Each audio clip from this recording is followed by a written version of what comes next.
A estas alturas todos deben saber que el expresidente Vizcarra ha sido vacado o destituido de su cargo. Claramente inconstitucional. La pregunta es, ¿cómo hemos llegado a este punto? Bueno, la actual generación no conocen las crisis o lo que esto puede implicar. No conocen la crisis económica, no conocen la crisis social, como el caso chileno, y lo que sí conocemos es la crisis política, como también la sanitaria. Según la historia, Perú ha tenido 12 constituciones y a lo largo de 200 años de historia republicana tuvo 14 golpes de estado con éxito, 3 que fracasaron y con la actual sería 4 y 2 que fueron detenidos antes que fueran llevados a cabo. Resumiendo, en 200 años de república, Perú solo conoció crisis tras crisis. Para que se haga una idea, ni una sola generación en 200 años conoce por completo la paz, porque para que una generación completa conozca la estabilidad, se tendría que vivir en estabilidad política, económica y social más de 70 años, pero eso jamás pasó. Recordemos que la última crisis política fue en el año 2000 y solo ha pasado 20 años. ¿A qué se debe esto? ¿Por qué Perú no puede implementar con éxito un sistema democrático? El problema está en cómo nació la república. Usted debe estar consciente que la independencia no fue implementada por peruanos que desearan la libertad o la democracia. Fue implementada por la fuerza, más específicamente por extranjeros, José de San Martín y Simón Bolívar. Este último daría la independencia a Bolivia, sin importar cuál eran los intereses de Perú. La independencia fue implementada por extranjeros, todo con el fin que Sudamérica obtuviera la independencia, porque en aquel entonces el virreinato de Perú era el centro político, económico y intelectual. Mientras Perú no obtuviera la independencia, este seguiría financiando las guerras contra las corrientes libertadoras. No solo eso, la clase alta, es decir, los millonarios de ese entonces, no apoyaron la independencia, puesto que estos tenían estrechos vínculos con la clase alta de España. Pero allí no acaban los dilemas. Una vez que Perú se independizó por la fuerza, trajo consigo una enorme inestabilidad política. Todos querían ser presidentes, como sucede en la actualidad. Pero allí no acababan los problemas en esta nueva nación. Los descendientes del imperio del Tahuantinsuyo siguieron siendo tratados como esclavos. Este sistema de servidumbre no sería abolido hasta que el dictador Juan Velasco Alvarado ascendiera al poder en la década de los 70. Cuando se creó y fundó la República, José de San Martín deseaba que nos gobernara un príncipe europeo. Con tal fin, envió una misión para promover a un noble para ser emperador de Perú. Muchos expertos consideran que de haber contado con un soberano, no hubiéramos tenido las guerras civiles y menos perdido territorios, pues con la presencia de un inca como emperador, la unidad nacional pudo ser más fácil. Unido tras una figura que no hubiera sido una ruptura en el tiempo como son los presidentes, además de limitar a los presidentes o los nuevos gobernadores en el poder. En aquel entonces se buscó por casi todos los medios establecer una monarquía. Incluso después de la proclamación de la independencia, San Martín da leyes monárquicas. Por ejemplo, la creación de la Orden del Sol, que tenía de carácter hereditario. Hoy en día es la Orden El Sol del Perú, que es una de las 2 distinciones que concede el Estado peruano a los ciudadanos y extranjeros destacados en campos como las artes, las letras, la cultura, la política y por servicios extraordinarios al Perú, entre otros. Incluso hay quienes sostienen que el rojo y el blanco que muestra la bandera peruana no son de la sangre y la paz, sino de la Cruz de Borgoña, emblema de los reyes Habsburgo. San Martín pensaba que en una democracia cada ciudadano precisa formación, preparación y el hombre peruano que había vivido tantos años bajo el régimen autoritario del virrey no estaba preparado para un uso de amplio de sus derechos políticos. Entonces, entre las figuras que más se opuso a esa propuesta fue José Faustino Sánchez Carrión. Sánchez Carrión reconocía que el sistema monárquico era el más sencillo de gobierno, pero advertía que el monarca imponía su voluntad y no formaba ciudadanía, que era el que consideraba que Perú necesitaba. Por la blandura de nuestro carácter, seríamos excelentes vasallos y nunca ciudadanos, manifestó. Pero San Martín proponía una monarquía constitucional. San Martín creía que luego de 3 siglos de dominación española, el Perú no estaba capacitado para un gobierno democrático y para elegir libremente a sus representantes. Se fue del Perú y ese miedo se terminó haciendo realidad con la aparición de caudillos que durante muchos años lucharon por el poder. ¿Por qué será que aparece mucho a la actualidad, a lo que hoy conocemos como caudillos populistas? Simón Bolívar, ya cercano a su muerte, se exasperaba por la situación en América Latina. En 1830 escribió al general Juan José Flores y dice lo siguiente: usted sabe que yo he mandado 20 años y de ellos no he sacado nada más que pocos resultados ciertos. Primero, América es ingobernable para nosotros. Segundo, el que sirve una revolución hará en el mar. Tercero, la única cosa que se puede hacer en América es inmigrar. Cuarto, este país caerá infaliblemente en manos de la multitud desenfrenada, para después pasar a tiranuevos casi imperceptibles de todos colores y razas. Quinto, devorado por todos los crímenes y extinguidos por la ferocidad, los europeos no se dignarán conquistarnos. Sexto, si fuera posible una parte del mundo volviera al caos primitivo, este sería el último periodo de la América. Una monarquía constitucional frenaría cualquier forma de dictadura, pero el peruano está convencido que el sistema republicano es el mejor. Los liberales deberían apoyar una monarquía constitucional en el que el emperador no tenga ningún poder y solo sea el que vela la estabilidad económica, política y social. A los socialistas y comunistas les encanta acumular poder para así poder legislar y privar de libertades a los ciudadanos. Es por eso que los comunistas desean cambiar de modelo económico. En este país, el raíz de los problemas políticos, como en cualquier época, los políticos se pelean por el poder, porque a través de esta no solo se puede ejercer el poder, sino también se tiene el poder de repartir el dinero recaudado a través de impuestos. Imagina un político, ya sea un presidente o un alcalde o un gobernador o ministros o congresistas, pero en especial imagina al presidente de la república. Imagine con todo ese dinero y este tiene todo el poder de tomar la decisión de cómo se va a gastar el dinero. Entonces un empresario caviar comienza a acercarse a los políticos con interesantes propuestas en el que una parte de las obras licitadas será para él, es decir, para el político, al que los políticos conocen como el 5%. Es la razón por qué todos los políticos están desesperados por obtener poder o algún cargo que contemple poder de repartir el dinero o favorecer a ciertos grupos empresariales, todo porque la Constitución lo permite. En un país liberal eso no pasa, que ha hecho que países como Singapur pasen de ser un país pobre a ser una potencia económica, a ser un país desarrollado. Prohibir que la economía pueda ser legislada por los políticos y eliminar la mayoría de los impuestos, es decir, impuestos muy bajos que son inferiores al 10%. Por una parte, los congresistas pueden crear cualquier entidad o organismo para regular la economía, como las superintendencias o cualquier ley que pueda favorecer a un sector económico con el perjuicio de otros.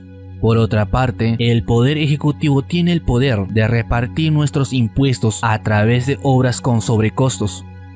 El problema es que los supuestos partidos políticos de la derecha no desean cambiar este modelo y los partidos políticos comunistas desean que el poder se concentre más en los políticos. Es decir, la solución para los comunistas es dar más poder a los políticos. Porque claramente, desde esa perspectiva, la solución la tienen los políticos.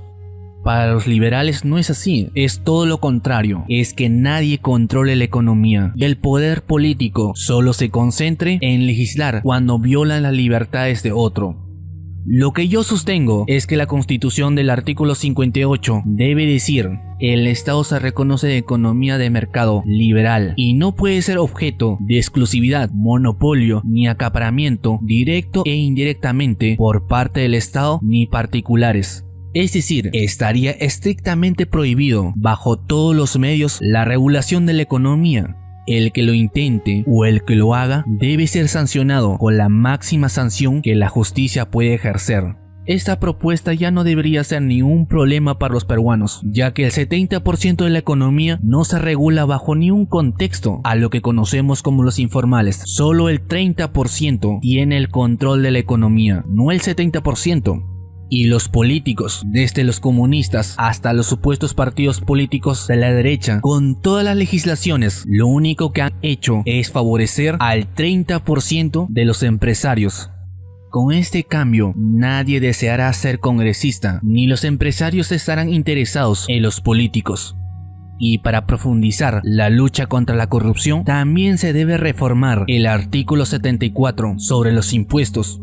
En ella debe decir, el Estado solo impone un único impuesto, el impuesto al lucro, cuyo monto es inferior al 3%. Está estrictamente prohibido el impuesto a la riqueza o a la fortuna, el impuesto a la renta, el impuesto corporativo o cualquier impuesto. Con esta reforma, el Estado no tendrá mucho dinero, será más fácil de legislar y los precios de los productos caerían, es decir, comprar sería más barato. Y los más favorecidos serían los más pobres y al fin podrán acceder a servicios o tener el poder económico de comprar productos o contratar servicios.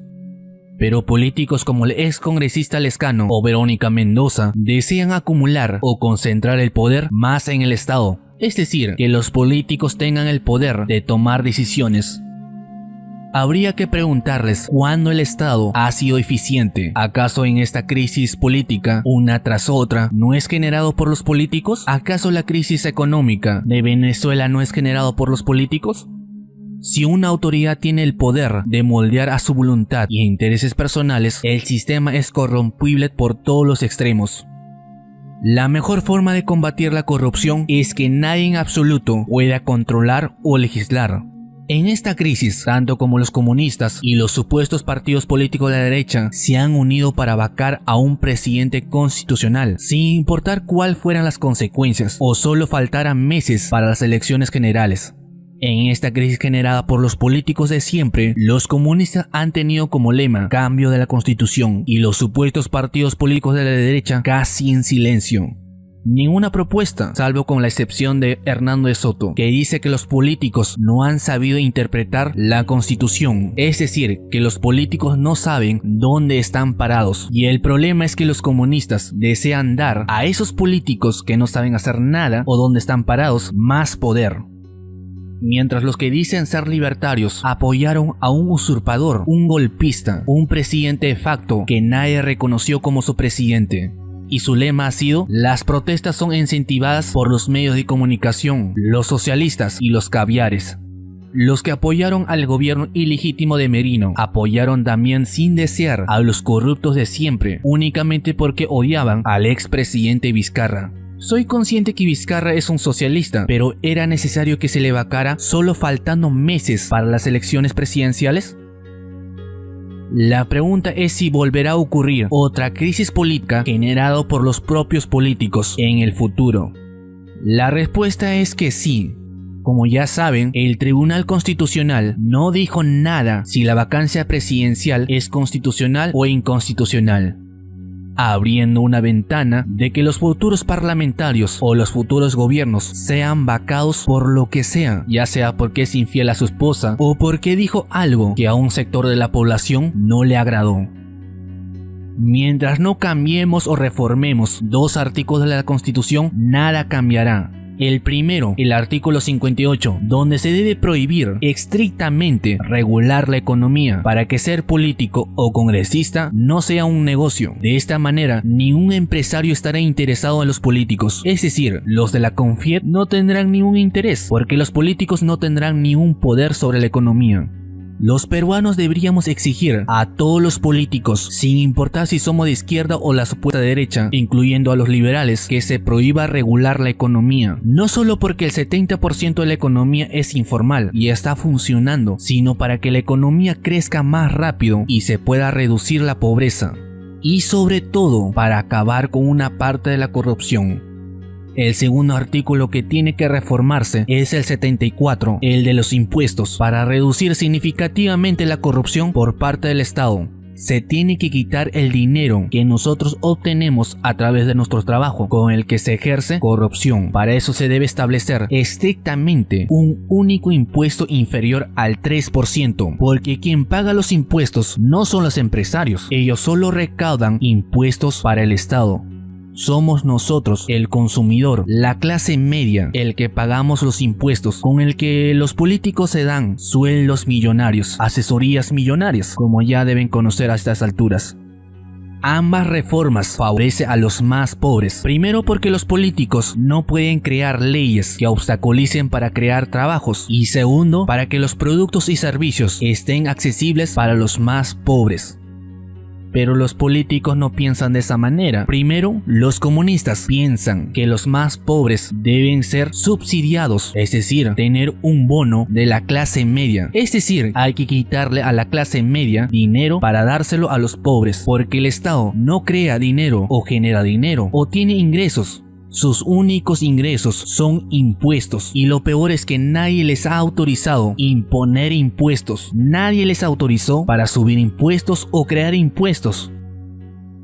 Pero usted se preguntará, ¿esto es suficiente para que los partidos políticos no creen más crisis política? Claro que no. 200 años de historia lo dicen, 12 constituciones y 14 golpes de Estado. El problema es que no hay un límite de poder. A esto hay que agregarle que somos un país milenario, es decir, un país con gran cantidad de etnias, de creencias. A esto también hay que agregarle el clima o la condición geográfica accidentada. Un gran ejemplo de esto es la gastronomía. Si comparamos la gastronomía de la costa con la de la selva, la diferencia es enorme. El problema, como de costumbre en Latinoamérica, es que no hay ni una sola institución que una a todos los ciudadanos de una nación, es decir, a los peruanos, sin importar de dónde provengan o cuál sea su cosmovisión. Pero aún más importante, un poder político e institucional o institución que ponga un límite de poder a los políticos o a los congresistas o a los presidentes de turno. Los políticos, en especial los congresistas, creen que una vez electos pueden hacer o deshacer lo que deseen. Creen que son dueños de su voto y que no tienen que responder a nadie en absoluto por sus votos. El problema más grande aún es que nadie los fiscaliza. No hay ni una sola institución que los controle, cuando todos los poderes del Estado son controlados por el Congreso. Pero el Congreso no es controlado por ninguna institución. Se aumentan los sueldos, se autorregulan, se pueden dar poderes que pueden sobrepasar al resto de las instituciones. La solución es una monarquía constitucional, donde el emperador inca no tenga poder de legislar o poder de gastar el dinero del Estado, en el que solo sea un límite de poder, como la monarquía japonesa. Supongo que a los socialistas no estarán de acuerdo con una monarquía constitucional, ya que el fin último de un socialista es acumular poder en el Congreso y en el poder ejecutivo para dar paso al comunismo, y de ahí al comunismo dictatorial, como el caso de Venezuela. ¿Qué candidatos ganan votos en medio de la crisis política? Para responder esta pregunta, lo primero que tiene que hacer es diferenciar las ideologías de los partidos políticos. Segundo, se tiene que conocer cuál es la preferencia ideológica de los peruanos respecto a los políticos. Y tercero, quiénes serán los más castigados por las continuas crisis generadas por los mismos políticos. Según los medios de comunicación y opinólogos, en Perú hay los partidos políticos socialistas, los de centro y los de extrema derecha. Y yo me pregunto, ¿dónde está la extrema derecha que no los veo? Lo que yo veo es comunistas y supuestos partidos políticos de la derecha, que en realidad son socialistas, pero con democracia, a lo que se ha llamado socialdemocracia, es decir, socialistas pero con democracia. Yo los llamo partidos políticos bipolares. En cuanto a partidos políticos liberales, no hay ni uno solo. El único movimiento político liberal que conozco hasta el momento es el partido que se hace llamar Partido de Evolución. Es el único que se asemeja al liberalismo al 100%, aunque discrepo con ciertos planteamientos. El Partido Frente Amplio, FREPAP, Juntos por el Perú y Nuevo Perú de Verónica Mendoza. Todos estos partidos políticos tienen algo en común: desean un cambio de constitución, porque supuestamente la actual es muy derechista. Y yo me pregunto, entonces ¿por qué el Congreso y el Poder Ejecutivo tienen el poder de legislar la economía? Es decir, un peruano es libre de emprender el negocio que desee, pero primero tiene que pasar por las instituciones del Estado. Eso para un liberal se llama socialismo, pero con democracia. El socialismo está en que tienes que pedir autorización para el Estado, y la democracia está que eres libre de emprender el negocio que desees. En un estado liberal eso no ocurre. En un estado liberal un peruano sería libre de emprender el negocio que desee siempre y cuando no viole las libertades de otro. En este caso solo se notifica al Estado, no se pide permiso. El caso del partido político FREPAP, que muchos han comenzado a llamarlo el partido de la desilusión, es algo excepcional, ya que su eje central es un Mesías, es decir, el partido de Dios. Alianza para el Progreso, APRA, Somos Perú, Partido Popular Cristiano, Partido Morado, Fuerza Popular, Somos Perú, Restauración Nacional y Avanza País son partidos políticos que dicen que hay que hacer cambios, pero a la hora de hacer cambios nadie sabe qué cambios se tiene que hacer. Estos partidos políticos hoy pueden ser de extrema izquierda y mañana pueden pasar por el comunismo y pasado mañana por el liberalismo superficial. Por esa razón los llamo partidos bipolares, porque nadie sabe qué harán mañana, nadie sabe cuál es su línea ideológica, nadie sabe qué clase de país desean construir, nadie sabe a quiénes representan, nadie sabe si son partidos políticos de personas o partidos de intereses empresariales.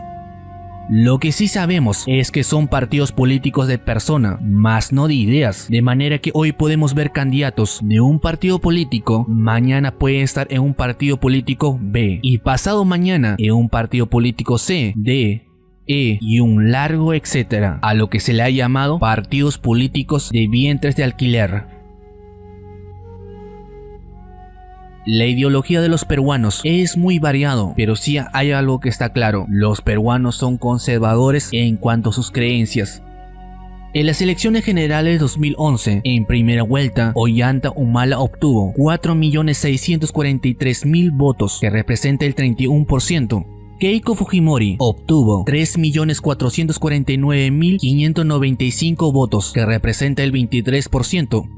PPK obtuvo 2.711.450, que representó el 18%. Alejandro Toledo obtuvo 2.289.561 votos, que representó el 15%. En total se emitieron más de 16 millones de votos. En este gráfico podemos ver claramente cómo los peruanos en su mayoría votaron por los supuestos partidos políticos de la derecha, que en realidad son socialdemócratas, es decir, socialistas pero con democracia. En las elecciones generales 2016, Keiko Fujimori arrasó en primera vuelta con 39%, pero Pablo Kuczynski, su segundo rival, solo obtuvo el 21,5% de los votos frente al 18,7% de la lideresa comunista Verónica Mendoza. En este gráfico podemos ver claramente la preferencia de los peruanos por los supuestos partidos políticos de derecha. Los dos primeros candidatos obtuvieron más del 70% de los votos, porque ambos candidatos eran vistos como de ultraderecha, aunque yo me pregunto ¿por dónde? En segunda vuelta, Pedro Pablo Kuczynski ganó las elecciones por 0,23% de los votos emitidos a Keiko Fujimori, quien había obtenido la mayor votación en primera vuelta. Y según todas las encuestas, 10 días antes de las elecciones era la favorita. Para poner esta diferencia en perspectiva, solo 42.000 votos dieron el triunfo a Kuczynski. Esto significaba que el mayor porcentaje de la población peruana es de la supuesta extrema derecha. El expresidente Pedro Pablo Kuczynski ganó con los votos de los comunistas.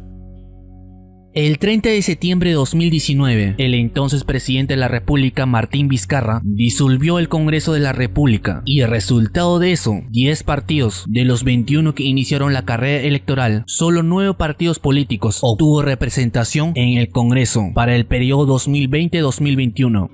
Vizcarra había tomado esta decisión después que el Congreso lo desafiara y eligiera a un nuevo miembro del Tribunal Constitucional, sin discutir la cuestión de confianza presentada por el Ejecutivo para intentar detener el proceso.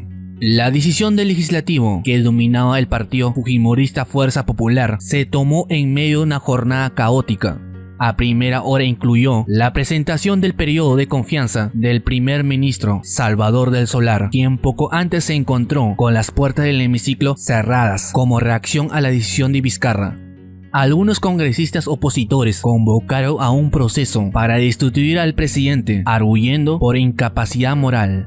El fujimorismo y sus aliados fueron los grandes perdedores de las elecciones extraordinarias. El partido fujimorista Fuerza Popular en las anteriores elecciones 2016 había sacado una mayoría absoluta con 73 de 130 congresistas, pero en 2020 solo logró el 7% de los votos, que le valió 15 congresistas. Ahora la pregunta es si podrán mantenerlo en el futuro. Los partidos que fracasaron en esas elecciones fue el partido político conocido como APRA, cuyo líder histórico, el expresidente Alan García, se había suicidado en 2019, cuando iba a ser detenido por presuntos actos de corrupción cometidos en marco del caso Lava Jato. También quedaron fuera del Parlamento Solidaridad Nacional, fundada por el exalcalde de Lima, Luis Castañeda, y que postulaba con polémicas figuras como Rosa Bartra y el excongresista Jenny Vilcatoma, de Fuerza Popular. Resumiendo, los peruanos nuevamente votaron por los supuestos partidos políticos de la derecha, es decir, por los bipolares. El problema es que no hay ni un partido político con ideologías claras. Los únicos que no se desvían o tienen claros sus objetivos son los supuestos socialistas, que en realidad son comunistas. Los medios de comunicación juegan un rol importante en este proceso, puesto que estos organismos siempre entrevistan las mismas personas con los mismos discursos y calificaciones. De esta manera, los comunistas son calificados como los socialistas y los socialistas como ultraderecha, y si se acercan a la izquierda son llamados centro, que en realidad debería ser extrema izquierda.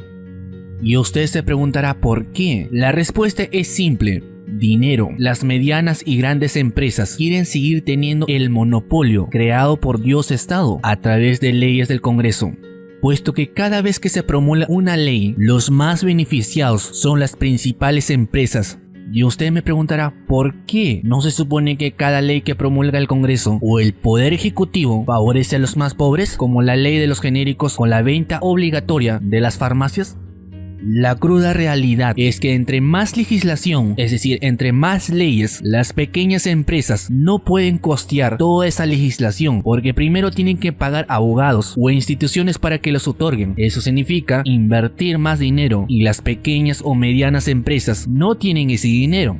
Y es por esa razón porque el 70% de la economía es informal, es decir, la culpa es de los políticos que crean cada vez más leyes, como si crear leyes fuera un logro político para el beneficio de la población. Pero, ¿quiénes son los grandes perdedores y ganadores de la crisis política creada por los propios políticos? Claramente, de los 9 partidos políticos en el Congreso actual hasta 2021, muy claramente es el Partido Morado. Y lo más ridículo es que las nuevas bancadas, es decir, los vacadores o los golpistas, son los que se vieron obligados a entregar el poder al Partido Morado, el que se asemeja más al comunismo. Ya que si no lo hacían, las protestas hubieran seguido y quién sabe lo que hubiese pasado.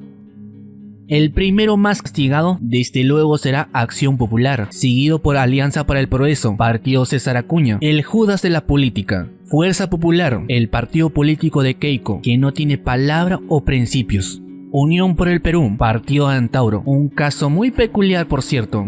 Podemos Perú, el partido Telesub, Frente Amplio, los comunistas anticuados, FREPAP, el partido de la desilusión, y finalmente Somos Perú, será el partido menos castigado, eso con mucha suerte. Y el ganador claramente es el Partido Morado, el que se asemeja más a los comunistas.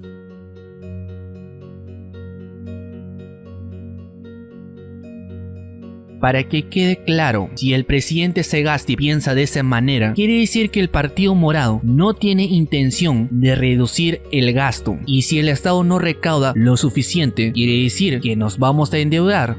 ¿Y por quién va a ser pagada esa deuda? Por nosotros, los consumidores, la clase media, y los más perjudicados serán los más pobres. Y los ganadores nuevamente serán los más ricos, porque nuevamente con la subida de los impuestos, los más beneficiados serán las grandes empresas, no las pequeñas. Probablemente usted se estará preguntando qué candidatos a la presidencia son los ganadores. La respuesta es el mal menor, porque no hemos cambiado ni un candidato a la presidencia. Todos siguen siendo los mismos de siempre. Lo cierto es que el próximo año, en las elecciones generales 2021, en primera vuelta, probablemente el escenario será muy fragmentado como sucedió en 2011. En primer lugar estará Julio Guzmán, con aproximados 30%. En segundo lugar estará Hernando de Soto, con unos aproximados 25% o quizás pasando el 20%. En tercer lugar estará Verónica Mendoza, con el 15%. Esto pasará porque la izquierda no tiene por quién más votar. Y en tercer lugar también puede estar Jorge Forsyth, con el mismo porcentaje que Verónica Mendoza de 15%. En cuarto lugar puede estar César Acuña y Keiko Fujimori con unos 10%. Pero también existe la posibilidad que Guzmán en primera vuelta obtenga el 38%. Los que votarán por Guzmán o los morados serán los mismos que votaron por PPK. Para muchos, Julio Guzmán es un aventurero de la política, sin políticas bien claras, pero después de la crisis política, después de su liderazgo en la crisis generada por los propios políticos, es visto como el que más mantuvo su palabra, es decir, el Partido Morado tiene mayor credibilidad. Pero también puede, después de una mala gestión de Francisco Sagasti en la economía, puede que apenas obtenga el 25%, porque el presidente Sagasti en su gestión económica no va a ser exitoso. Hernando de Soto, por su amplia trayectoria profesional, además de ser señalado ex Keiko o fujimorista, puede obtener el primer lugar o segundo lugar. Sus votantes, con total seguridad, serán los mismos que votaron por Keiko Fujimori en 2016. Su dominio se concentrará en las ciudades, especialmente en la costa, considerando que la costa tiene más de la mitad de la población. Consideremos que los peruanos votan por rostros, no por ideologías, y si comparamos a Hernando de Soto con el resto de los candidatos, muy claramente el resto son improvisados, como Julio Guzmán, Jorge Forsyth, Verónica Mendoza, están de alguna manera señalados de algún acto de corrupción, pierden credibilidad, porque el tema más hablado en la campaña política será la corrupción y la crisis económica. Si ponemos a Hernando de Soto en segunda vuelta con Julio Guzmán, no hay punto de comparación para los peruanos, porque los peruanos aprecian a alguien preparado. Consideremos que en Perú se aprecia un título universitario más que el de un técnico. Y si ponemos a Hernando de Soto con Jorge Forsyth, ahí Hernando de Soto arrasará con los votos.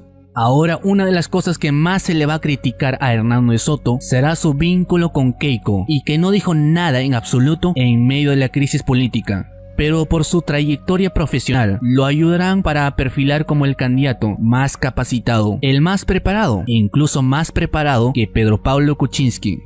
Probablemente se le venda el candidato que asesoró a presidentes en todo el mundo, sin importar cuál fuera su ideología, con tal que sus ideas se implementaran para beneficiar a la clase media o al mayor porcentaje de la población. Jorge Forsyth se le criticará por su falta de experiencia y sus vagos respuestas en las entrevistas, al que ya se le puede apreciar. Es decir, cuando se le pregunte por la minería, por la salud, la educación, las reformas políticas o qué clase de país debería ser Perú, esa pregunta se le hará más en las provincias. No tendrá respuestas concretas. Desde ese punto, se le apreciará como un improvisado. Hernando de Soto le sobra sabiduría y palabras, además que no está vinculado con la corrupción o con la coyuntura política. Hernando de Soto, cuando sea entrevistado o criticado, responderá con paciencia, reflexión y sobre todo con posibilidad de crecer como país. No es que Hernando de Soto sea el mejor candidato para la presidencia o que sea mi candidato preferido, para nada. El problema es que no hay mejor candidato que Hernando de Soto. No hay. No importa si cambiamos de constitución como desean los comunistas. No importa. Porque los candidatos seguirán siendo los mismos de siempre. Y a las próximas elecciones que se avecina, los políticos votaremos por el menos corrupto o el que no esté vinculado en la política coyuntural. Verónica Mendoza claramente ahí pierde puntos, Julio Guzmán también, y Jorge Forsyth por perseguir por todos los medios a los informales, cuando el 70% de los peruanos trabaja en el sector informal, será duramente criticado. Entonces probablemente usted se preguntará ¿cuál es la solución? ¿Dónde está la solución? ¿Qué partido tiene la solución? La respuesta es que ninguno. El único partido de información que puede dar crecimiento económico y libertades sociales es el Partido de Evolución. Pero el partido no tiene un rostro visible o que represente al partido. Pero no solo eso, no comprende qué clase de país es en el que vivimos. De hecho, la mayoría de los políticos piensan que los peruanos somos como los limeños y que las provincias son colonias de Lima. De hecho, la misma población tiene ese pensamiento, de ahí que suele decirse que los políticos son un reflejo de la población. Resumiendo, ni un partido político sabe lo que desea los peruanos. No saben si los peruanos deseamos ser imperio o una pequeña república. No saben qué clase de nación debemos ser en 20 o 50 años. Ni un político sabe cuáles son los ideales de los peruanos. Ninguno.